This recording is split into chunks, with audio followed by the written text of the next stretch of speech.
설교 초도에 조금 어려운 말을 해서 죄송스러운데요. 신학적으로 교회는 눈에 보이는 각연교회가 있고 눈에 보이지 않는 불각연교회로 나뉘어집니다.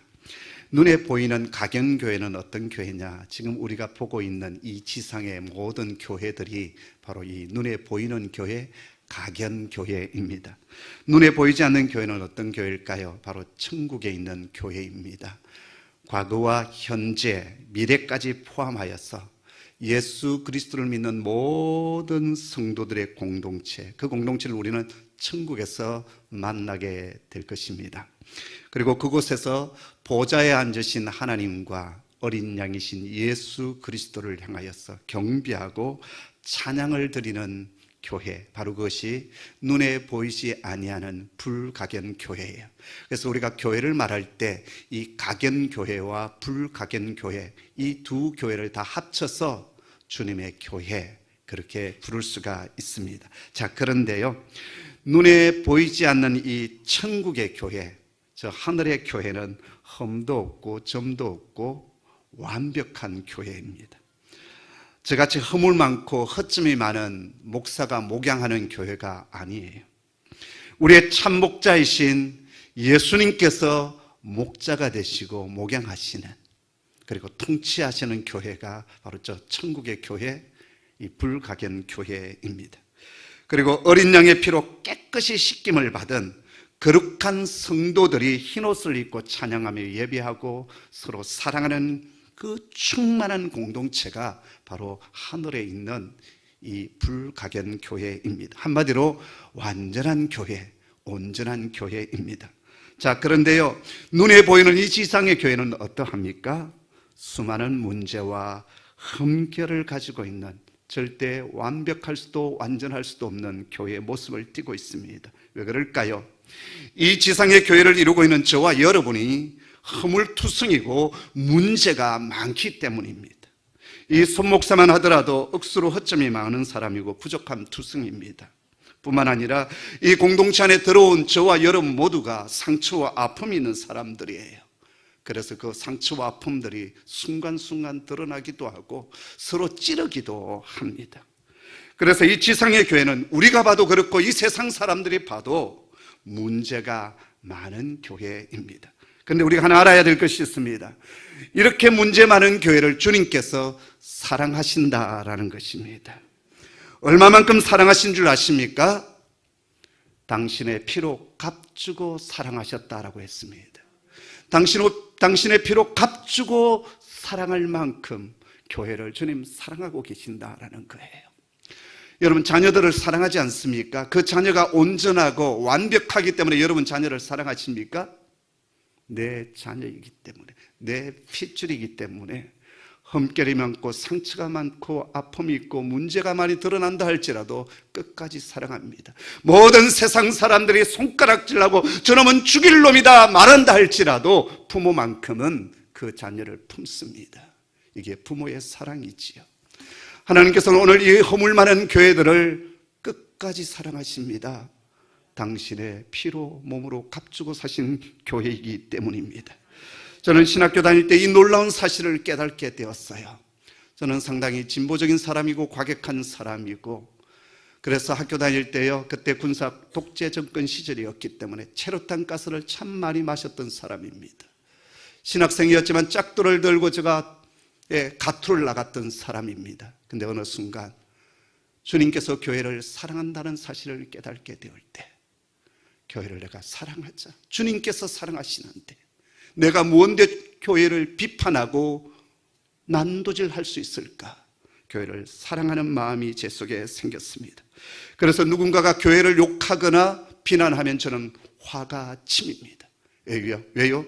주님께서 사랑하여 주시는 교회인데 우리가 무식한데 교회를 손가락질할 수 있단 말입니까? 뿐만 아닙니다. 우리 주님은 문제 많고 허물 많은 교회를 연단시키시고 다듬어서 당신의 성품을 닮아가는 하늘의 백성으로 만들어 가십니다. 그렇기 때문에 우리 또한 이 지상의 교회를 사랑하셔야 합니다. 뿐만 아니라 주님 손에 붙들려서 주님의 성품을 닮아가는 하늘의 백성이 되셔야 합니다.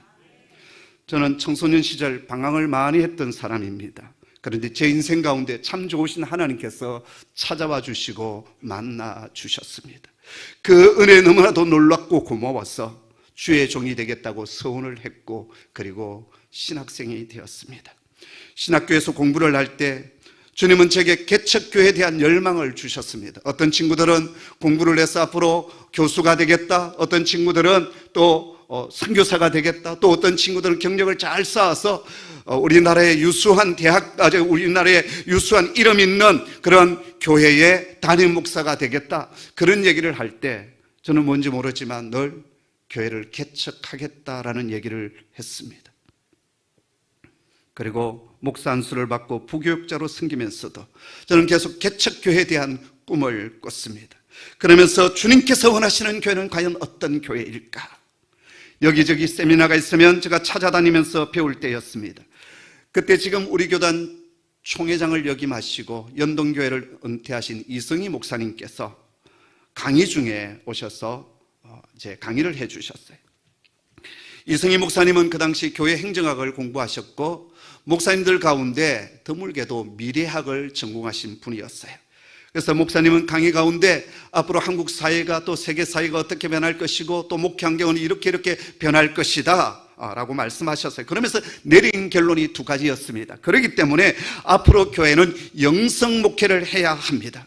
사람들이 개인주의로 흐르게 되고 더욱 정부화 시대를 맞이하면서 오히려 사람들의 심령이 갈급해지고 영적인 기갈이 오기 때문에 영성 목회를 해야 된다라고 했습니다. 둘째는 소그룹 목회라고 했습니다. 대가족으로 모였던 이 나라가 앞으로 핵가족이 될 것이고 어쩌면 1인 가구가 많아지게 될 것입니다. 그래서 사람들은 외로움을 느끼게 될 것이고 누군가 마음 따뜻한 그룹들이 모여서 자신을 오픈할 수 있는 영적 친구, 영적 가족을 그리워하게 될 것입니다. 그렇기 때문에 소그룹이 활성화되어지는 교회를 여러분 만드셔야 됩니다라고 했습니다. 그 후에 또 다른 세미나에서 그분을 만나 뵙게 되었는데요. 근데 그날 또 강의의 내용은 달랐지만 결론은 똑같았습니다. 영성 목회와 소그룹 목회였습니다. 상당히 공감이 갔고 인상 깊은 강의였습니다. 그러나 영성 목회가 무엇인지, 소그룹 목회가 무엇인지 그것을 신학교에서 배운 적도 없었고 또 모델로 삼을 만한 교회가 이 땅에 없었다라는 것입니다. 그런 가운데 우리 교회가 개척되었습니다. 하나님의 전적인 은혜 가운데 사람들이 모여들기 시작했습니다. 그것은 하나님의 전적인 은혜였어요. 그러나 제 마음속에는 목회를 하면서 계속된 질문 하나가 있었습니다. 과연 주님이 원하시는 교회는 어떤 교회입니까? 물론 신학교에서 교회 5가지 사명에 대해서 저는 배웠습니다. 예배, 교육, 선교, 봉사, 친교, 이론적으로 배웠어요. 또 성경을 보았더니 성령 충만한 교회, 사랑하고 나누는 교회, 복음을 전하고 선교하는 교회, 교육하고 가르치는 교회, 치유하는 교회의 모습을 저는 보았습니다. 그럼에도 제 마음속에 해결되지 않는 것이 있었습니다. 진정한 교회다움이 무엇일까? 주님께서 처음 제자들에게 교회를 세우러 가셨는데 그 교회는 어떤 형태를 띠고 있었는가라는 것이었습니다. 그러는 가운데 1990년대 말이 되었습니다. 새로운 밀레니엄 시대 2000년대를 앞두고 있을 점 한국교회도 새로운 세기에 어떤 목회를 해야 되는지, 어떤 교회를 세워야 되는지에 대한 수많은 컨퍼런스와 세미나가 열렸습니다. 바로 그 점에 우리 교회는 지금 이 행신동 본당을 구입하고 들어올 때였습니다. 저 역시 참 많은 컨퍼런스와 세미나를 찾아다니면서 교회에 대해서 배웠습니다. 근데 그 세미나의 대부분이 소그룹, 셀에 대한 강의였습니다. 알고 보았더니 우리나라는 이미 성경의 원리를 따라서 구역이라는 소그룹을 가지고 있었고 또 그 소그룹 운동이 전 세계에 큰 영향력을 끼치고 계심을 알고 있었습니다. 배우게 되었습니다. 셀이라는 말은요, 우리나라가 가지고 있는 구역 조직, 특별히 여의도 순복음교회에서 성공적인 구역 조직이라고 하는 이 작은 소책자가 있었는데 그것을 미국에서 번역을 하면서 이 구역을 뭐로 번역할 것인가, 생명력 있는 이름을 찾자 해서 그것이 세포라는 이름으로 번역이 되어졌습니다.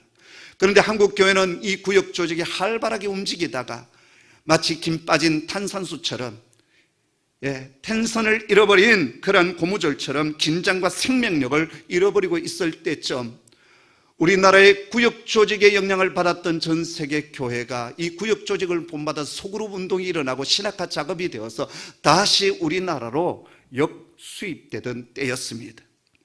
그럴 점에 우리 교회는 큰 전환기를 맞이하고 있었습니다. 지금의 이 예배당을 매입하고 들어온 후에 여러 가지 이유로 인하여서 우리 교회는 큰 어려움을 겪고 있었습니다. 여러분이 예배드리는 이 예배당은 제대로 수리하지 못한 채 1차, 2차, 3차 경매에 들어가고 있었어요. 그때 제가 할 수 있는 것은 기도밖에 없었습니다. 제가 설교하고 있는 이 강대상에 제가 엎드려서 3일 금식을 여러 차례 했습니다. 어느 날 울며 기도하고 너부러져 있는데 그때 성령 하나님께서 제 심령에 들려주시는 하나의 음성이 있었습니다. 종아, 나의 교회를 내가 회복할 것이다. 그러나 너는 내가 원하는 교회를 세워야 할 것이다. 주님이 원하시는 교회가 어떤 교회입니까? 그때 성령 하나님께서 들려주셨던 것은 성경을 읽으라는 것이었습니다. 그래서 다시 성경을 읽기 시작했습니다. 교회론적인 관점에서 예수님께서 사역하셨던 복음서를 읽기 시작했고, 초대교회의 모습이 담겨져 있는 사도행전을 읽기 시작했고, 바울의 서신서를 읽기 시작했습니다. 그때 주님께서 제 눈에 확 띄게 보여주셨던 초대교회, 원형의 교회를 보여주셨는데 바로 그것이 예루살렘 교회였습니다. 초대 예루살렘 교회는 건물이 있었던 것도 아니었습니다. 신학교도 없었습니다. 심지어 그 교회는 엄청난 박해 가운데 있는 교회였습니다. 근데 그 교회는 능력 있는 교회였어요. 예수 이름의 능력이 나타나는 기적이 있는 교회였습니다. 박해 속에서도 담대히 복음이 전해지는 교회였습니다. 비록 가난했지만 자기의 것을 나누고 사랑으로 섬기는 공동체였습니다. 사람들의 생각과 인간적인 생각들이 이 공동체 안에 들어와서 깨트려지고 성령의 음성 앞에서 겸손히 순종하는 교회였습니다. 다양한 그룹들이 이 교회 안에 들어왔어요. 왕족도 있었고요, 로마의 백부장도 있었고 노예 종들도 들어왔습니다. 이방 사람들, 히브리 사람들이 함께 어우러져 있었지만 하나됨을 누리는 공동체였습니다. 저는 한 교회를 담임하는 목사로서 우리 주님께서 성경 속에 그 원형이 되어지는 이 첫 번째 교회 모습을 보여주심에 대해서 저는 너무나도 감사했습니다. 그러면서 그 원형의 교회를 저는 꿈꾸기 시작했습니다. 여러분, 주님께서 보여주신, 그리고 첫 제자들이 세웠던 그 원형의 교회가 어떤 교회입니까? 여러분 46절 47절의 말씀을 같이 보도록 하겠습니다. 우리 함께 같이 읽지요? 날마다 마음을 같이하여 성전에 모이기를 힘쓰고 집에서 떡을 떼며 기쁨과 순전한 마음으로 음식을 먹고 하나님을 찬미하며 또 온 백성에게 칭송을 받으니 주께서 구원받는 사람을 날마다 더하게 하시니라. 아멘.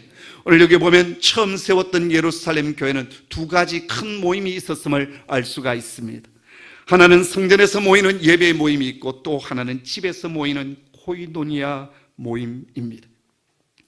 사도행전 20장 20절에 보면 바울이 에베소 장로들을 밀레토스에 부르지 않습니까? 그리고 마지막 고별 설교를 하면서 이렇게 말합니다.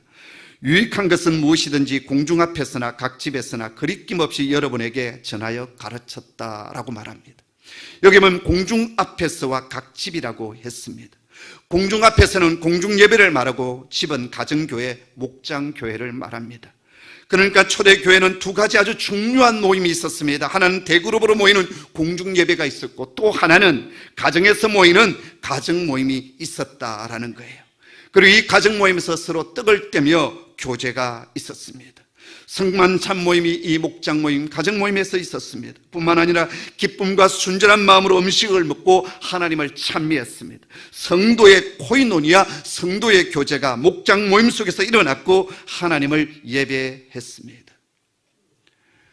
소그룹 연구가인 빌 베켄 박사가 책을 하나 썼는데 제2의 종교개혁이라고 하는 책을 썼습니다.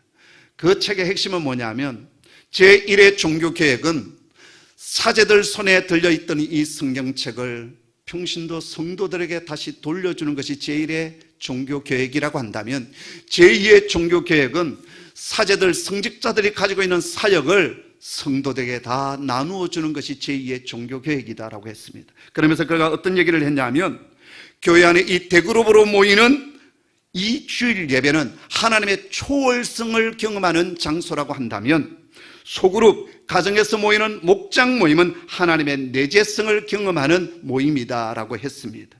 초월성은 뭐고 내재성은 뭐냐? 여러분, 대예배에서 우리가 이렇게 예배하고 하나님을 경배하고 찬양하고 하나님의 말씀을 듣지 않습니까? 바로 이 자리는 하나님의 위대하심과 광대하심과 전능하심, 그 하나님의 초월적인 저 하늘에 계신 하나님을 경험하는 자리입니다. 반면에 소그룹으로 모이는 이 목장 모임은 하나님께서 우리 가운데 찾아오시는, 그래서 우리처럼 낮아지셔서 우리를 만나주시는, 그리고 임마누엘이 되어주시는 그 사랑의 하나님, 우리 아픔과 상처 가운데 찾아오셔서 우리의 내면의 소리를 들으시고 우리를 치유해 주시는 친구 같은 하나님을 만나는 장소다라는 것입니다. 여러분, 우리가 하나님의 하나님 되심을 온전히 경험하기 위해서는 주일날 이렇게 초월적인 하나님, 그 하나님을 만나는 것으로 끝나지 아니하고, 작은 소그룹 모임 힘들지만 그 모임에서 서로를 오픈하고 나누고, 그럴 때 우리 가운데 임재해 주시는, 나의 친구가 되어주시는, 나의 아픔과 상처를 어루만져 주시고, 그래서 나의 임마누엘이 되어주시는 그 하나님을 만날 수 있다라는 것입니다. 지난 시간에 말씀드렸듯이 초대 예루살렘 교회는 베드로가 나가서 복음을 전하였을 때 어떤 날은 하루에 3,000명이 교회 안에 들어왔다고 하지 않았습니까? 그런데 아무런 문제가 없었습니다. 왜요? 가정에서 모이는 소그룹 모임이 있었기 때문이었습니다. 바로 그 소그룹 공동체가 작은 교회의 모습을 했습니다. 예루살렘 교회는 이런 소그룹 공동체로 모이고 흩어지는 교회였습니다. 지나온 한 20년간 우리 교회는 셀 목장이라는 이름으로 이 소그룹 공동체를 만들어 왔습니다. 우리는 이 목장 교회를 통해 많은 영광도 경험했고 축복도 경험했습니다. 그러나 이 목장을 세우고 이끌어가는 저나 우리 인간들의 연약함으로 인하여 무너짐도 있었고 실패도 있었고 아픔도 있었습니다. 그러나 우리는 다시 시작해야 합니다. 왜 그렇습니까? 바로 그것이 주님께서 그려주신 바로 그 교회, 원행의 교회이기 때문입니다. 교회 안에 참 다양한 사역들이 있습니다. 그러나 가장 중요한 사역은 두 가지입니다. 하나님 앞에 대그룹으로 모여있는 이 주일 예배와 가정에서 모이고, 또 여러분 사무실이나 어느 공간에서 모이는 이 목장 소그룹 공동체의 사역입니다. 왜 주님은 교회를 세우라고 하실 때 어느 조직체를 만들지 않고 기관을 만들지 않고 공동체를 세우라고 하셨을까요? 세 가지 이유가 있습니다. 첫째는 우리 하나님이 공동체 하나님이시기 때문에 그렇습니다. 창세기 1장에 보면 천지를 창조하실 때 뒤에 보면 우리가라고 하는 복수 호칭이 나옵니다.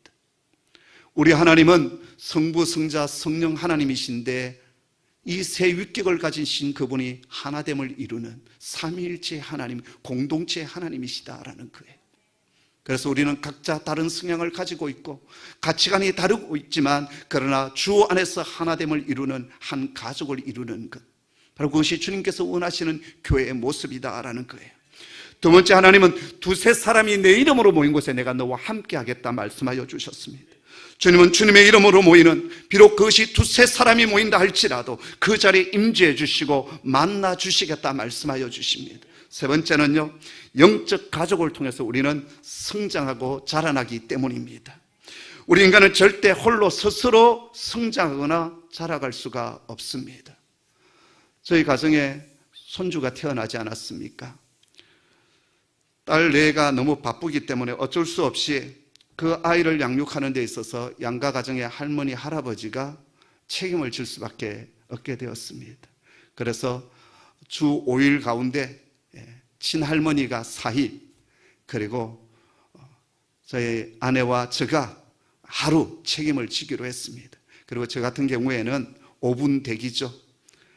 어떤 때 학회가 있다, 컨퍼런스가 있다, 이제 이러면 아빠 찬스 딱 쓰면 언제든지 제가 달려갈 준비가 되어 있습니다. 이렇게 이제 할아버지 할머니 손에 또 같이 어울려서 크다 보니까 지금 이제 한 300일 조금 지났는데요, 요놈이 벌써 걷기를 시작했습니다. 몇 발짝이 걷고 지가 그런 그것에 너무 놀라가지고 와, 그리고 말도 좀 빠른 것 같습니다. 요즘 방언 듣기에 제가 절개하고 있는데 아따따따따따따 하고 노래도 얼마나 잘 부르는지 모릅니다. 그러면서 그 녀석을 보면서 이놈의 아빠, 엄마 또는 엄마 손에만 컸다면 이 녀석이 이렇게 인지 발달이 빠를까? 많은 자극들이 있는 거죠.